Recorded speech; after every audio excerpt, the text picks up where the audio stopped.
Hi friends, welcome to my channel voice of Vishnuvardhan. Friends, మీకు తెలిసిందే కదా, Chennai super Kings versus Kolkata night riders match Chennai వేదికగా జరుగుతుంది.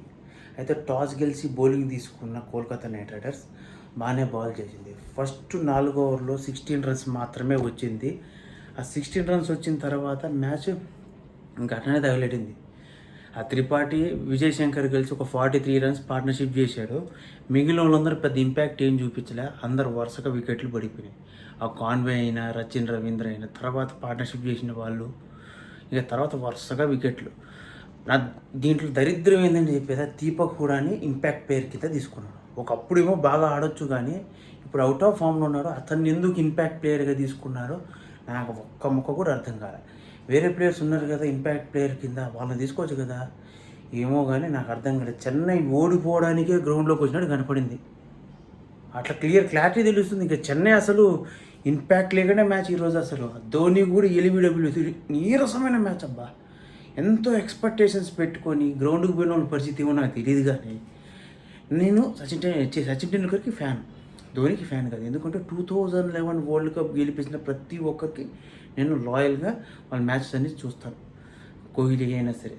ఎందుకంటే నేను నా జనరేషన్లో నేను చూసిన 2 వరల్డ్ కప్స్ చూసిన.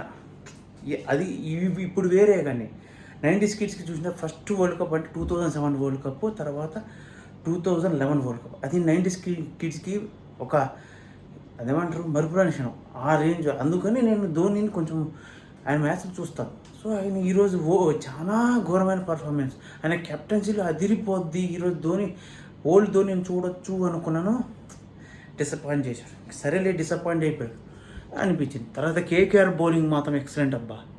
వికెట్లు అసలు 20th ఓవర్లో 100 కంప్లీట్ అయింది. అసలు 100 కొడతారా లేదనేటట్టు కూడా బౌలింగ్ చేశారు. చెన్నై వాళ్ళు ఈరోజు 100 కొడతారా, ఫస్ట్ ఇన్నింగ్స్లో 100 స్కోర్ చేస్తారా? ఆ చపాక్ స్టేడియంలో 109 రన్స్ లోయెస్ట్ స్కోర్. దానికన్నా టోటల్గా ఈరోజు 103 రన్స్ కొట్టి దాన్ని రికార్డ్ బ్రేక్ చేశారు. ఇంకా కోల్కతా నైట్ రైడర్స్ బౌలింగ్ గురించి మాట్లాడుకుంటే వాళ్ళు మాత్రం అదరగొట్టారబ్బా. రన్స్ అస్సలు రాలే, నీరసంగా 1s 2s. దాదాపు 63 బాల్స్ తర్వాత ఒక బౌండరీ వచ్చింది. అంటే 4లు కూడా కొట్టలేకపోయారు. ఓన్లీ 7 8 బౌండరీస్, ఒకటే 6, ఇంకో 6 లేదు. ఒక్క 6 మాత్రం స్కోర్ చేశారు ఈరోజు మ్యాచ్. చెన్నై వాళ్ళు చాలా డిసప్పాయింట్మెంట్ పర్ఫార్మెన్స్ ఫస్ట్ ఇన్నింగ్స్లో ఇచ్చారు. నాలాంటి ఏదో ఎంతూజియాస్టిక్గా ఫీల్ అవుతాం కదా, అంత డిసప్పాయింట్మెంట్ గేము.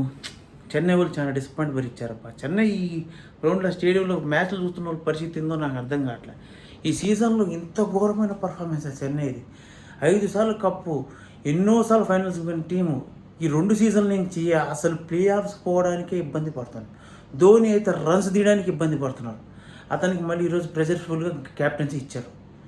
సో ఏందో చెన్నై టీం మేనేజ్మెంట్ ఏం ఆలోచిస్తుందో, అసలు 100 రన్లు కూడా కొడతారో లేదో ఫస్ట్ ఇన్నింగ్స్లో అనే స్థాయికి పడిపోయినారంటే ఇంకా చెన్నై వాళ్ళని కరెక్ట్ చేసుకోవాలి. లేకపోతే చెన్నై టీము మేబీ ఈ 2 సీజన్స్ చూసిన తర్వాత మేబీ ఇంకా ఒకప్పుడు అనేవాళ్ళు కదా, సన్ రైజర్స్ తర్వాత పంజాబ్, ఆర్సీబీ ఆ రేంజ్లో పడిపోయే స్థాయికి వెళ్ళిపోవచ్చు చెన్నై సూపర్ కింగ్స్. అంటే చెన్నై సూపర్ కింగ్స్ మీద భయంకరమైన ఎక్స్పెక్టేషన్స్ ఉన్నాయబ్బా. ఎంత ఎక్స్పెక్టేషన్స్ ఉన్నాయంటే ఆ టీంలో ధోని ఒకటి ఉండడం వల్ల జరుగుతున్న ఎక్స్పెక్టేషన్స్. ధోని అన్న రిటైర్మెంట్ ఇమ్మని చెప్పట్లేదు, మెంటర్షిప్ చేస్తే సరిపోతుంది కదా. ఎందుకు మ్యాచ్ ఈరోజు కూడా మ్యాచ్లో 8th డౌన్ 9th డౌన్ వచ్చాడు చెన్నై ధోని.